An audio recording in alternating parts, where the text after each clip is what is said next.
Tom Moran here, about to do kind of an old school rehousing video. I had two questions I kind of wanted to address in this one. First one, somebody was asking if I could rehouse one of the larger pokies because I think as far as Poecilotheria go, they're one of the species that tend to really freak people out when they have to rehouse them, especially the adults. They can be intimidating, although I found that actually if you keep your cool, and hopefully this next video will demonstrate it, they're fairly easy to work with. Second question is I get a lot of people actually ask about the containers I use for my Poecilotheria. I use the wide mouth Sterilite bins. Now, my goal is to eventually have something custom made that will be similar to those, but crystal clear, because I do want to display these guys, and I do like the crystal clear enclosures. However, I like having room to work from the top. That's incredibly important to me, and I think this video illustrates how that can make it so much easier to do a rehousing when you're not worried about your hands getting in the way of a possibly upset or defensive spider. So one of the reasons we did this one and made sure we filmed it was because I think it does do a very good job of showing that. So hopefully this video will go ahead and help to address those two questions. And again, I'm not going to go put a bunch of text on this one. This isn't so much a husbandry video, although I mentioned some things in it.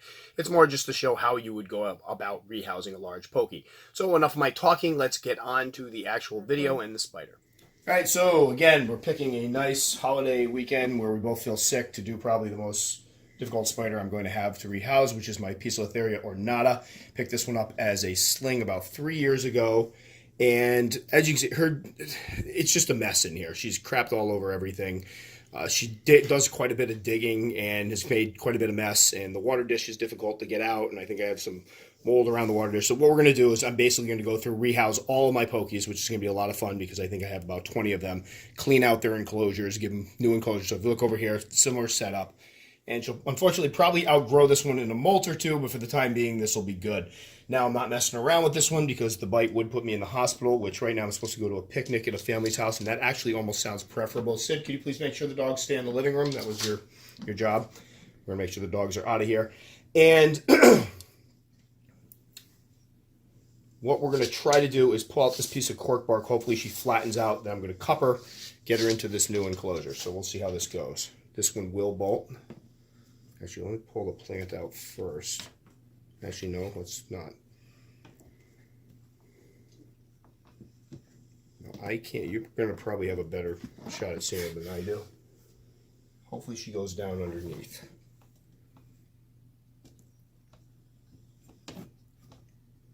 And this, when I talk about liking enclosures... Oh, she's at the top. Where? Right, left side of your hand, over there. That's not the top. Well, she was at the top 2 seconds ago.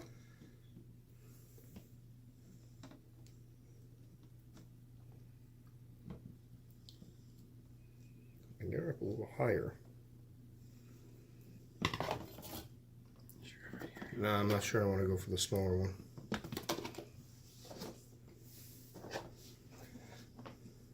Well, I'm not sure I can fit this one in there.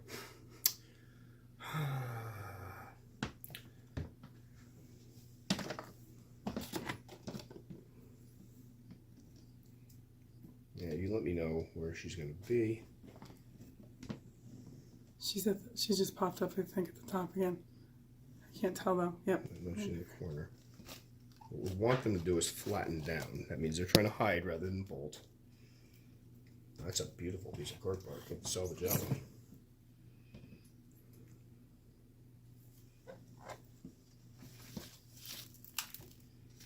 Now, as usual, this has not actually happened once where I had you stop the camera when we were doing the HMAC, although it really didn't turn out that badly at all. If this starts to get out of hand or if I need an extra set of hands, Billy will put the camera down. Honestly, putting these things online and posting them on YouTube is a bonus because I think it helps show people that if you stay calm, you can get even the toughest spiders out with no problem.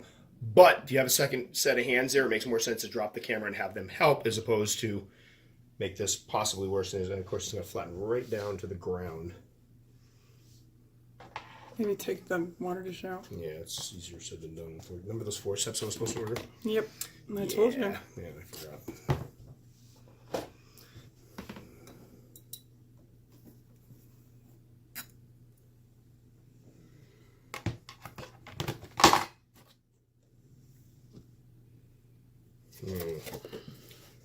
be one where I have to commit. And of course, I won't fit sideways. However, man, they're strong.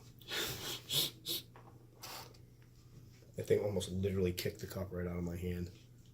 Cardboard's underneath here.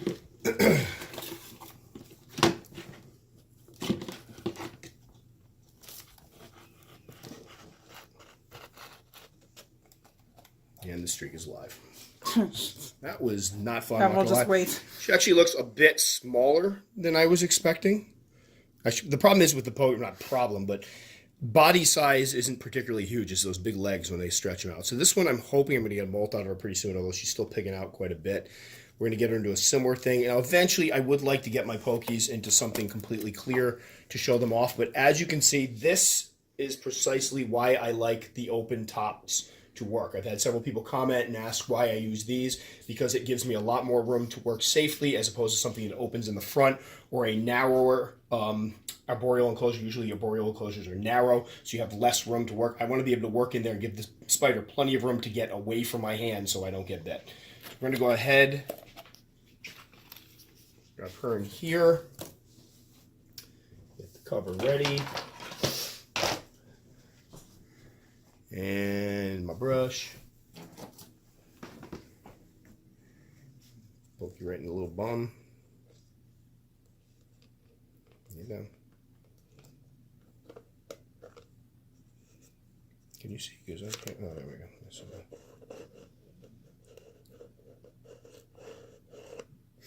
She just go all the way back up. Yeah, she's facing forward now. All right, you know what? This is going to be one of those situations I think we'll leave her in.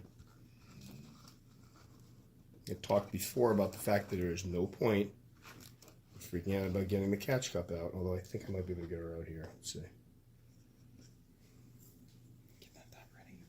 I'll get ready. Don't worry.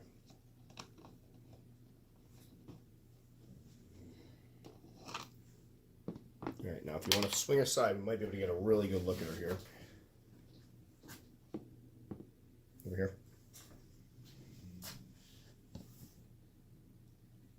There she is. I'm going to try to pull that catch cup out here in about 2 seconds, and hopefully she doesn't bolt right out the top.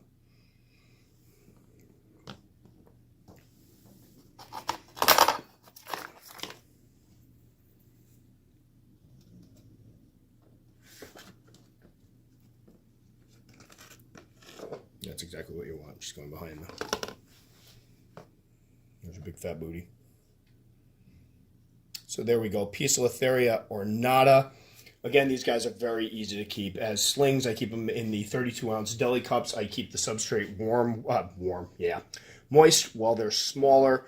And basically what they will do is I'll put in a piece of cork bark leaning at the side, some sphagnum moss. They'll use that to build dirt curtains, and most of them will stay almost under the ground a bit. Not true fossorial, but they do dig a bit. They web up, and you don't see them very often. But once they hit about 3 inches or so, they start hanging out much more. Temperature-wise, room temperature is fine. These guys, when I got her, it was when the temperatures were sometimes dipping to 68 in the winter.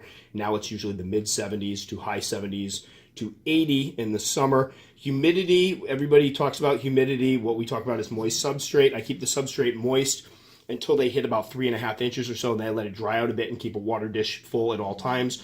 I'll also spray down the side of the enclosure and the plants because they'll drink off of that, but I haven't found that you need to keep the substrate moist. I know some people say that you should keep it moist at all times. Mine have done fine as adults on the dry. So the enclosure here, a little plant, and what I'm expecting she'll do is build a little area right behind here. I'm going to put a water dish in there. The substrate in this one is cocoa fiber and vermiculite. The substrate in the old one was cocoa fiber and topsoil. I'm switching over for the time being because I had a problem with gnats, which I'm sure I'm going to get a bunch of comments about. But basically, it was one bag of substrate was full of gnats, and they bloomed before I could get it under control. So now we're switching things over. So there we go. Beautiful spider. Hopefully get a molt out of her soon. She's pushing about 7.5 inches now. So next one should bring some serious size. I've heard people say they get to 10 inches. I think 8.5, 9 probably normal, but who knows. So there we go. Poecilotheria ornata. It's not the red slate right now. That's the wrong one. I can't remember which one it is for the common name, but I'll put it obviously in the beginning when I introduce them. And again, temperament on these guys. This is one of the species of pokies people talk about being extra careful with because they will stand their ground sometimes, although mine's been really, really good. So there we go. I'm going to go pass out now. I'm just kidding. Just my head's killing me. Okay, so that went pretty well. Again, this is just my way of doing things. I don't tell people what the right way or the wrong way is. So when you see the type of enclosure I use or the techniques I use, that's just me demonstrating what works for me. So I always tell people, if you find a different enclosure that you like using, please feel free to use it. I'm not telling everybody in the world they have to use Sterlites. In fact, I'm telling everybody right now that I'm looking to get away from the Sterlites.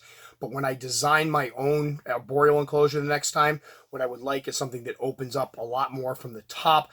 Normally they're very long and narrow, and that just doesn't work for me. I want to be able to move my hands in there, work around, and not have myself be like right in the way of the spider.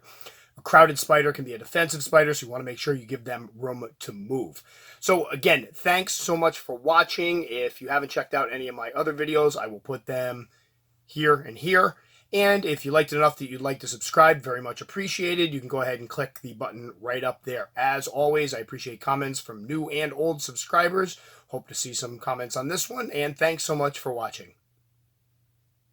And I changed my shirt in between.